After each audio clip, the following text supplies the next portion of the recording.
This afternoon, Minister of State at the Ministry of Finance, Charles Edo-Boahen, has been sacked. President Nana Akufo-Addo a while ago terminated Mr. Boahen's appointment with immediate effect for allegedly claiming that the Vice President, Dr. Mahamudu Bawumia, would accept just $200,000 token as an appearance fee and some positions by an investor for the Vice President's siblings to get his backing and influence in establishing a business in Ghana. In a statement on Monday from the presidency, the Director of Communications, JoyNews, said after being made aware of the allegations leveled against the minister in the expose Galamsey economy, the president spoke to Mr. Edo-Boahen, after which he took the decision to terminate his appointment and also to refer the matter to the special prosecutor for further investigations. The president in the statement thanked Mr. Edo-Boahen for his strong services to his government since his appointment in 2017 and wished him well in his future endeavors. Here's the full statement issued from the presidency, and it's right here on your screens. It said that the President of the Republic of Ghana, Nana Akufo-Addo, has terminated the appointment of Minister of State at the Ministry of Finance, Mr. Charles Edo-Boahen, with immediate effect. After being made aware of the allegations leveled against the minister in that expose, the President spoke with the minister, which he took the decision to terminate his appointment and also to refer the matter to the special prosecutor for further investigations. The President thanked Mr. Edo-Boahen for his strong services to his government and is signed by JoyNews, his Director of Communications. Vice President Dr. Mahamudu Bawumia has meanwhile dissociated himself from an alleged claim by the Minister of State at the presidency, Edo-Boahen, to the effect that he, the Vice President, he was in his denial of his involvement in the said claim, called for sacking of the then Minister of State, and looks like the President has heeded his call. This is the post, and we'll be reading it to you shortly. My attention has been drawn to a video by Anas Arimeyao, and Nas has posted on a social media handle showing the Minister of State of Finance for Finance, Mr. Charles Edo-Boahen, apparently using my name inter alia to peddle influence and collect money from supposed investors. I would like to state that if what the minister is alleged to have said is accurately captured in the video, then his position as minister is untenable. He should be dismissed summarily and investigated. I am not aware of any such meeting held by Minister Edo-Boahen or a supposed appearance fee. My most cherished asset in life is my integrity, and I will not allow anyone to use my name to engage in corrupt activities. And that's on Dr. Bawumia's Facebook page. The latest expose by Anas Arimeyao has exposed Edo-Boahen, and it says that he should be dismissed. And then the Vice President also spoke to that. Dr. Gideon Boako, a spokesperson for the Vice President, he's been reacting to the development. I have no idea why he said so. I work so closely with the Vice President. I don't remember the last time Charles Edo-Boahen visited even the Vice President's house. I'm always with the Vice President from morning to evening. And I don't remember the last time I even saw Charles in his house. I don't remember the last time Charles had a private conversation with the Vice President, apart from coming for EMT meetings. You understand? So some of these things are weird to me, to be honest with you, Kojo. I don't see the head and tail of all of these comments that he's making, but I'm saying that they are not true. If indeed he said so, then probably he was seeking favors from people, or it could have as well be a political grandstanding. That's it. Now, the Vice President in his statement, which I'm reading off Facebook, said, and I quote, I would like to state that if what the minister is alleged to have said is accurately captured on the video, then his position as Minister of State is untenable. He should be dismissed summarily and investigated. Investigated by whom? Well, that one is not the Vice President who takes the ultimate decision. He thinks in his mind, as he said, that if everything that has been accounted for by Anas is the case, then he thinks the minister didn't organize himself well or conduct himself well and should be summarily dismissed and investigated. But we know the law enforcement agencies and people who have been tasked to do that, or institutions. The special prosecutor is there, the police is there, the CID is there. Thankfully, the president has also issued a statement or acted to, relieve Mr. Chasa Dubois of his position. And I think the other aspect of it is what the vice president calls for: full-blown investigation into this. And I'm sure by now already people have prompted the special prosecutor or the police or CID to take action on that. Right. Not too long ago, the president was implicated in another influence peddling scandal concerning Kwesi Nyantakyi. In that case, the president reported it to the police. Is the vice president going to report this to law enforcement? I think, the first step that he had to take is a statement that he has issued, and subsequent to the statement and subsequent to the action taken by the vice president will also have to be advised by lawyers and government lawyers, and the next action will be taken.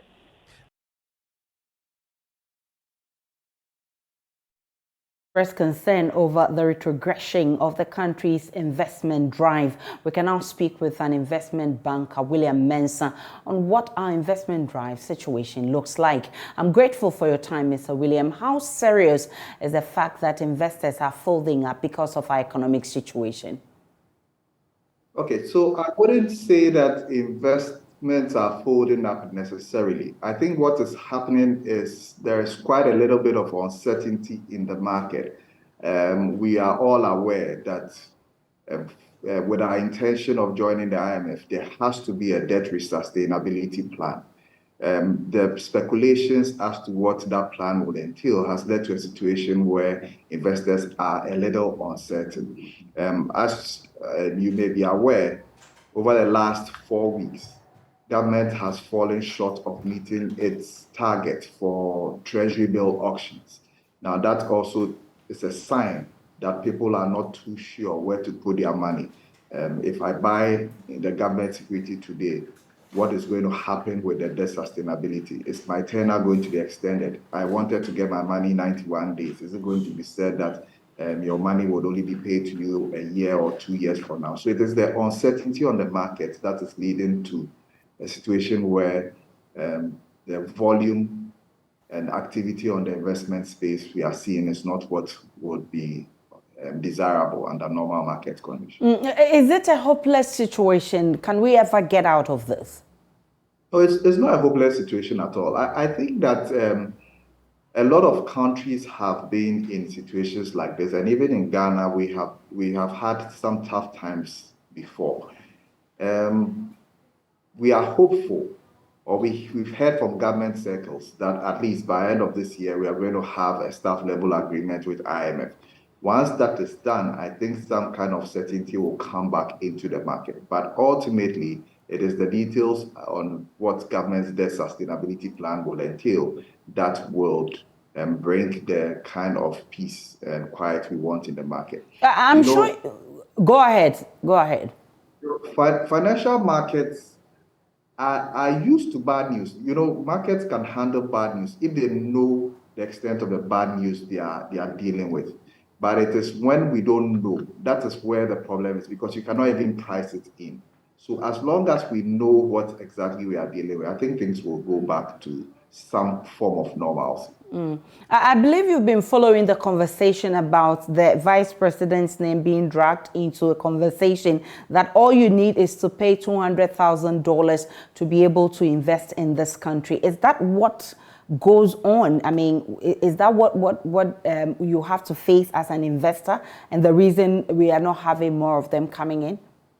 No, not at all. Well, so I don't know too much about what's going on and all the talks and all that. I've seen things on social media and all that, but I don't think that is the case. So investors come into this country for various purposes. I think that if you need some politician in your investment drive, it will rather be where you want to make a direct investment. So maybe you want to set up a refinery, you want to something that will require some government intervention. But if you are coming into the market to buy financial instruments, you don't need any politician. And we've had a lot of investors coming into the country. I mean, if I compare the level of foreign investments in our markets to when I started my life as an investment banker in 2003, I mean, you cannot compare the two. So there are a lot of foreign investors in the market. So I don't think from where I sit, investing in financial instruments, politicians play much of a role. It is rather how we manage the economy that plays a role and not the direct influence of the politician. I'm grateful for your time. William Mensah, he's an investment banker, and he's been explaining why we may not be having more investors, but he says it's not a hopeless situation. Now, promoters of agroecology in Ghana are intensifying their campaigns for government to take a serious look at encouraging the use of more organic fertilizers and investing in agroecological farming methods, which are natural. The Center for Indigenous Knowledge and Organizational Development says farm inputs are becoming very expensive in the wake of the Russia-Ukraine war. The reason government needs to take natural methods of farming and sustainable agriculture seriously. They have been leading some farmers and officials of the Ministry of Food and Agriculture on a tour of agroecology farms in the Upper East region, dubbed the Agroecology Caravan. Correspondent Albert Sori has more. Agroecology is a farming method based on applying the interactions between plants, animals, humans, and the environment within agricultural systems. By doing this, agroecology can support food production, food security, and nutrition whilst restoring the ecosystem. The Center for Indigenous Knowledge and Organizational Development, CICOD, and the Peasant Farmers Association of Ghana have been promoting the concept of agroecology for some time now. Wilberforce Latte is the Deputy Executive Director for the Center for Indigenous Knowledge and Organizational Development. We are beginning to lose control of our farming systems. The kind of farming we are doing is heavily dependent on external inputs. So we've been promoting the low external inputs and sustainable agriculture, what we call agroecology, a kind of farming where our indigenous knowledge and practices of farmers are important to our agricultural production. This year, his organization and their partners are intensifying their efforts to get more farmers to understand and adapt agroecological practices. More importantly, they want the government, through the Ministry of Food and Agriculture, to take this natural farming method more seriously. We need to revisit our farming systems. Thanks to the Russia-Ukraine war, fertilizers and other agro inputs have become a challenge, and we think that this way of farming will reduce this kind of dependency. And so we've been promoting agroecology. Well, our dream is that at the end of the day, we should have district directors of agri championing agroecology, working together with CSOs. CICOD has been leading some farmers and officials of the Ministry of Food and Agriculture on a tour of agroecology farms in the Upper East region. Dubbed the Agroecology Caravan, the tour was meant to educate the participants on agroecology and how it is implemented. The Commission says it has cancelled the registration certificates of 17 political parties. This is because the failure of the parties to inform the Commission of the location of its national, regional and constituency officers. Samuel Mbora joins me on Zoom with more on this. Samuel, run us through the list of parties whose certificates have been cancelled by the Electoral Commission. So, Aisha, the political parties are 17 in number, and they are the Democratic People's Party, the United Front Party, UFP, United Development System Party, Every Ghanaian Living Everywhere, Yes People's Party, that's the YPP, United Ghana Movement, Democratic Freedom Party, New Vision Party, Ghana Democratic Republican Party. We also have the Ghana National Party and the Power Unity Party, as well as the United Progressive Party. Also in the list is the Reform Patriotic Democrats. We have the People's Action Party, United Renaissance Party, National Reform Party, and the United Love Party. So these are the political parties that have been struck out by the Electoral Commissioner, Jean Mensah.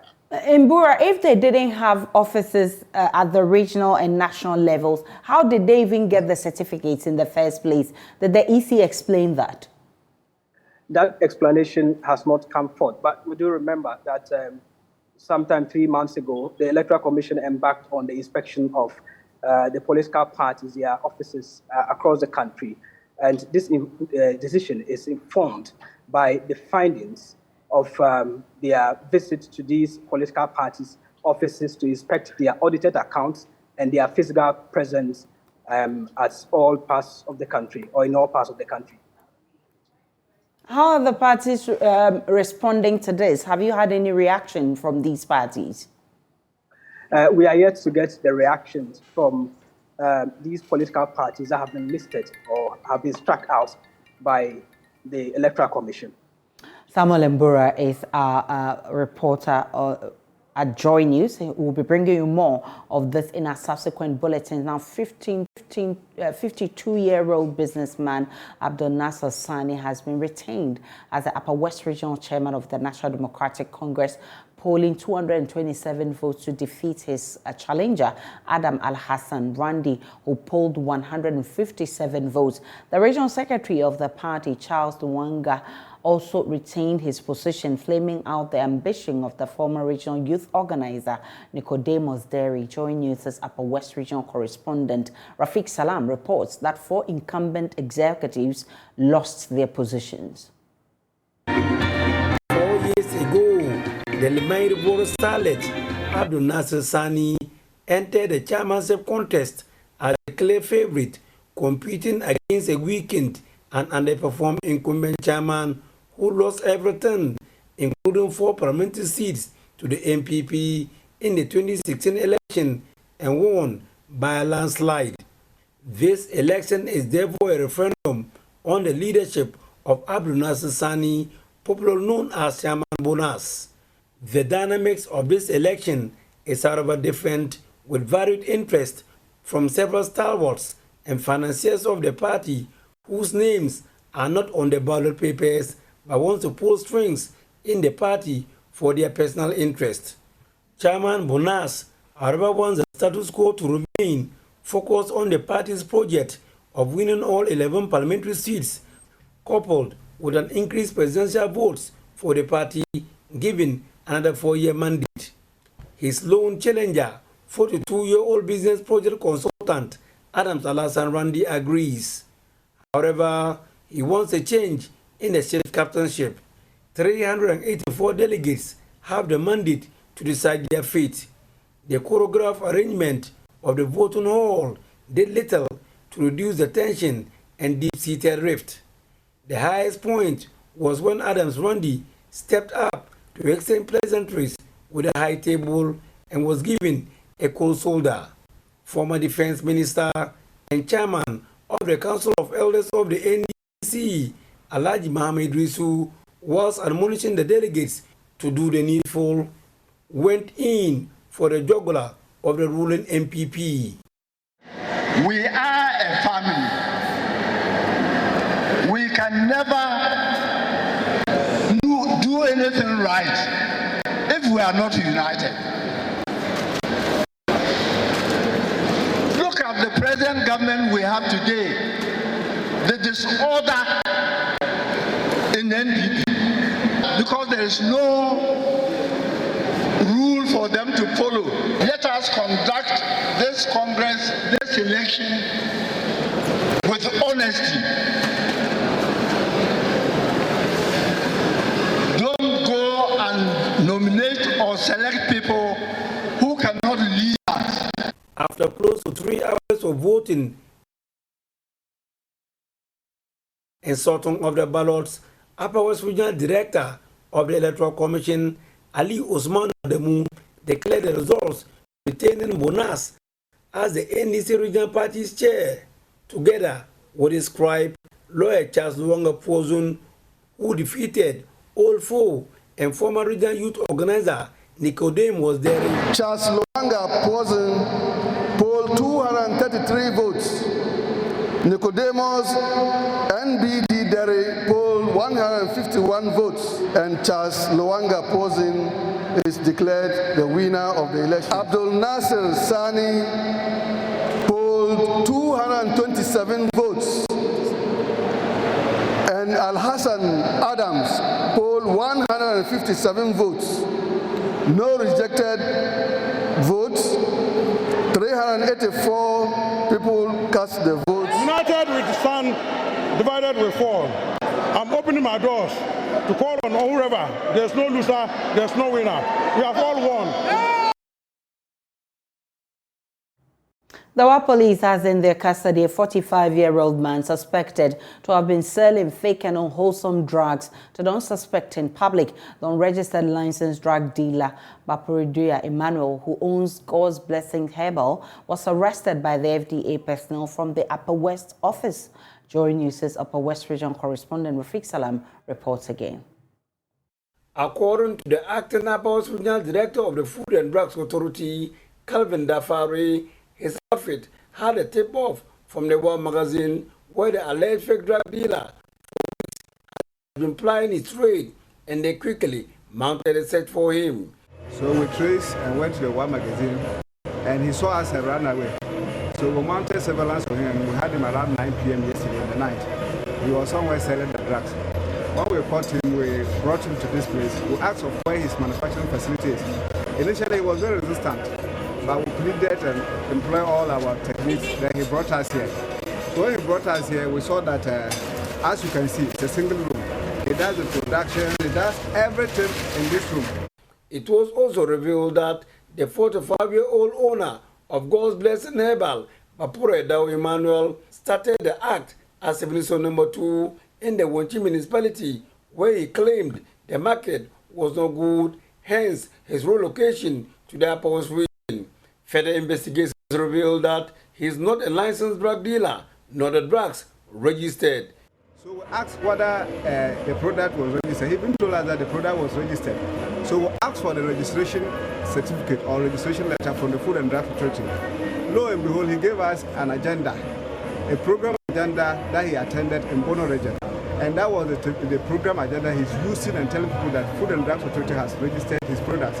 So when we checked the products, we realized that it's one product in different containers, and he's using different labels to put on it. So one product, but different labels, 7, he's marketing them as a cure for different conditions. So he'll pick this one and attach it. This one is for diabetes, this one is for hepatitis. Meanwhile, it's one drug that he's selling. Despite caught in the act and the unlicensed and insanitary facility used to manufacture the alleged fake drugs, Bapuriduya Emmanuel is still defiant, touting the efficacy and potency of his products. It's doing so many things. If someone is paid by some waste, somebody is paid by some part of the body, and he used this ointment to apply the part about 30 minutes. If the part is still paining the fellow, then you will see anyone want to buy some from me. Tell the fellow that is a trick and not the medicine I'm selling. Are you registered? Are you registered with I'm not your registered. He has since been handed over to the War Police for further investigations. The acting Upper West Regional Director of the Food and Drugs Authority has his advice for the public. They should be wary of these people. Or you see someone peddling drugs, we're not even allowed to peddle drugs. So we should resist from buying drugs from peddlers. Good afternoon. Welcome to Business. My name is Darryl Kwao. The Commercial and SME Director of Fidelity Bank, Alex Ejiamponsa, says to generate enough export earnings to meet the needs of the country, the bank is strategically focusing on agriculture and exports. He says as a local bank, measures have been put in place to support the food industry to generate the needed value for export. He was speaking at the Mango Value Chain Stakeholder Training in Sunyani, organized by Fidelity Bank in partnership with the Eco Business Fund. Precious Semevo has more. 70 participants drawn from across Ghana including exporters, processors, and input dealers, took part in the 2-day mango value chain stakeholder training in Sunyani, organized by Fidelity Bank in partnership with the Eco Business Fund.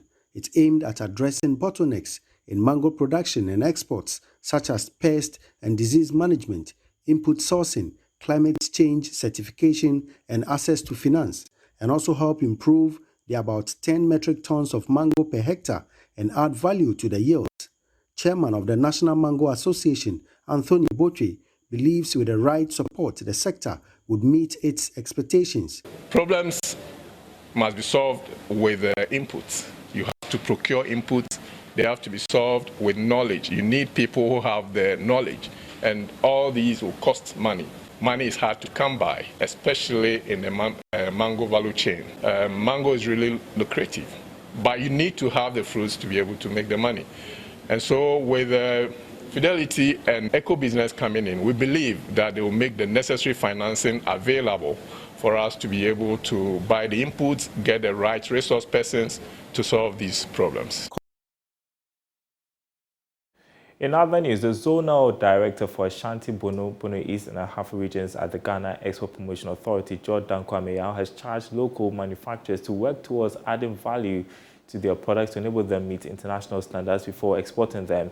He made this call during a capacity building workshop held in Techiman for prospective exporters in the Bono East region. Correspondent Anas Abed has more. The goal of the National Export Development Strategy Plan is to, among other things, achieve substantial increases on manufactured goods and services component of the country's exports to attain a projected aggregate of non-traditional exports.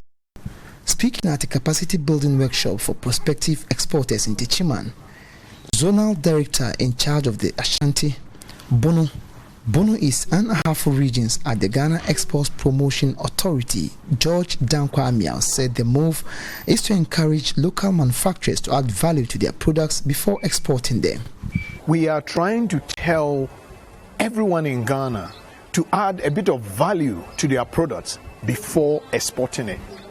So the president of the nation, Nana Addo Dankwa Akufo-Addo, formed partnership to develop this national export development strategy so that we will put things in place to help us recognize how we can add value to some of our products before exporting it. This is the only way that Ghana can get enough foreign exchange to be able to help with our foreign exchange reserves and our GDP growth, and in fact to improve on the economy. He further noted that through the National Export Development Strategy project, Ghana saw its exports increase by 17% in the year 2021.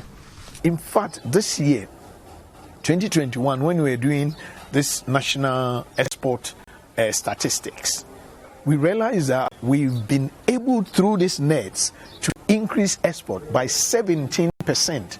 For a very, very long time. This is something that we have done. And we believe that if people are able to adhere to all these strategic interventions and advice that we are giving in terms of these nets, there is no reason why by 2029 we cannot achieve our targets. Mahmouda Osman is the Ashanti Regional Director of the Ministry of Trade and Industries. He emphasized that government has, over the past few years, exhibited its commitment towards ensuring that much attention is given to exporters instead of importers. These and many more are some of the things government is doing just to make sure that our production capacity goes up and we are also able to export more. When you go to the Export Promotion Authority, they have export school, they have other incentives that exporters can take advantage of.